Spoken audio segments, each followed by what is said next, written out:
Hi, good morning, everyone. I hope everyone's doing well today.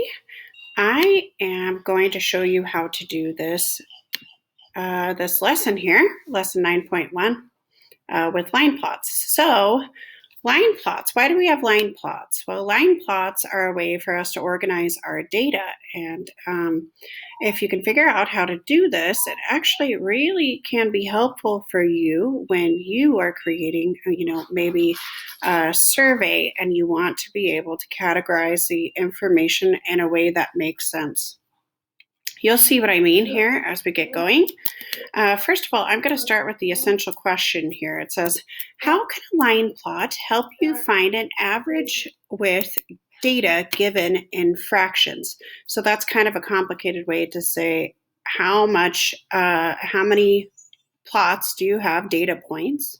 And if you add them all together, what is the amount that will equal? So once again, we're just going to start organizing our data here. And so I am going to show you how to unlock this problem. So take a look at this while I'm reading it through. It says students have measured different amounts of water into beakers for an experiment. The amount of water in each beaker is listed below. So as you can see, there are many different beakers of water. They are organized into cups.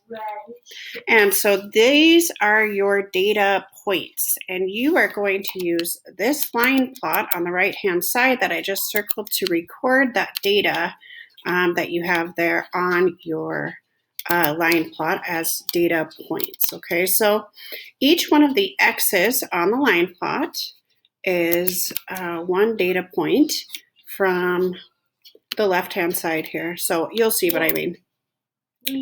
You want to put an X on each one of the quarter cups. Okay, so there's one quarter cup, there's one X. Here's two quarter cups, there's two X's. Three quarter cups, three X's. Four quarter cups, four X's. Well, what they want us to do here in step one is they want us to just complete the line plot. So I'm going to keep going here. I have another quarter cup, and I'm going to put an X above there. I have another quarter cup, and I'm going to put an X right here. And then last, I have one more quarter cup, so I should have a total of seven different data points above one quarter cup, and each one of those X's accounts for each one of the data points. Now, if you take a look at a half cup, I'm going to put an X there. Okay, here's another half cup. I'm going to put an X here. And so now you can see that we have three quarter cups left. You guessed it, you need a total of three X's above the 3/4 line. So now each one of our data points are accounted for. And the question is in step one, how many quarter cups do we have? How many half cups do we have? How many 3/4 cups do we have? Well, you can see that very easily. You have 7 quarter cups, 2 half cups, and 3 3/4 cups. So let's take a look at step 2 here. It's going to tell us, it says, find the total amount of water in all the beakers that contain 1/4 cup of water. So how many beakers total do we have as 1/4 cups? Well, if you take a look at the amount of X's above 1/4, you'll see that you have a total of 7. So you have 7 beakers of 1/4 cup of water. So there are blank fourths. So we also have 7 fourths. Now, of course, it's going to ask us for the total amount of water that we have in each one of the quarter cup beakers. So you can do that a couple of different ways.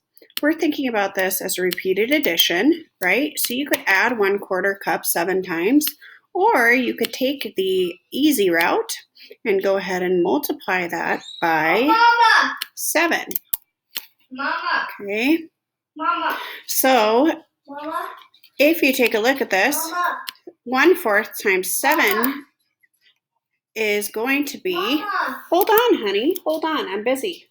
So we have 7 over the 4. Now that, of course, is an improper fraction, and so we would need to turn that into a mixed number. So how many groups of 4 are in 7? One group of 4. What do we have left over? 3. You have to use the same denominator, so I would put my 4 there. Okay. Or you could just think to yourself, how many quarters are in one whole? Well, that's 4. So now I have 3 quarters left that I need to add. 1 quarter plus 1 quarter plus 1 quarter is 3 quarters. Therefore, you could really do this in your head and you would have 1 3/4 cups. So don't forget, use your fraction sense that I've been trying to develop for you. You can do this in your head. You don't really have to think too much about it. When students think too much about this lesson, that's when they get themselves into trouble. So let's take a look at how many half-cup beakers we have. Well, we have 2 half-cup beakers full of water.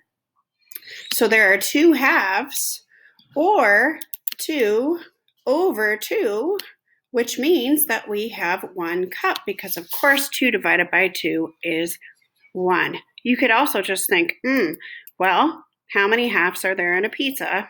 I have 2 halves. That means I have 1 whole pizza, or in this case, 1 cup of water.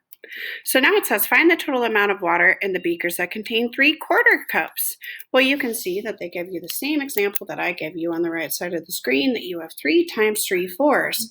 Well, what's 3 times 3/4? I hope you remember that you multiply 3 times 3, right? It's like saying 9 over 1. 9 divided by 1 is 9. Don't forget that, a little refresher. Then you have 4 on the bottom as your denominator. Well, once again, I'm just going to say how many groups of 4 are in 9. Of course, that's 2. I have 1 left over, so that means I have 2 1/4 cups. Okay. So now you can see that all of these beakers are right here, and you can add them all together. And what you are going to do is you are going to add 1 3/4 plus 1 plus 2 1/4. And that I got that information from step 2, step 3, and step 4. So now if we add those all together, we'll have 2 3/4, and then we'll have 4 4/4, which gives us the answer of 5. Now this is the most confusing part of this entire lesson. Students get confused because you guys don't really know how to find the averages yet. Now, this has been on ST Math for some of you, and so you know what to do, but it does, I don't want it to confuse you. So, quick explanation here. If you were to go up and count how many data points you have, either by using the x's or by using the fractions here on the left that I'm circling, you would recognize that there are actually 12 data points for this line plot. 12. And this is where they're going to get the average. Mama. If you want to find an average for something, Mama. you have to take the total amount of data points. Mama, Yes. I'm hungry. Okay, give me just a second. So 5 divided by 12 is what you are actually figuring out. This is your new fraction. If I was to divide this, you would figure out the actual average, which means the medium amount of beakers within your problems here. Okay, I hope that this helps you, and I hope you understand what I am referring to here. I am going to, They can write on here. at this point, I would have you go and do some examples in your book. For example, page 535, there are some good questions on there, especially with the Sharon Show on the top, that will really help you kind of experiment before you complete your final version. Now, your actual lesson is on Seesaw, as you can see, so you should be done watching this video. Once you get finished, practice a little bit, and then I would like for you to write your answers on the actual assignment that I have for you on Seesaw. Thanks, and have a great day.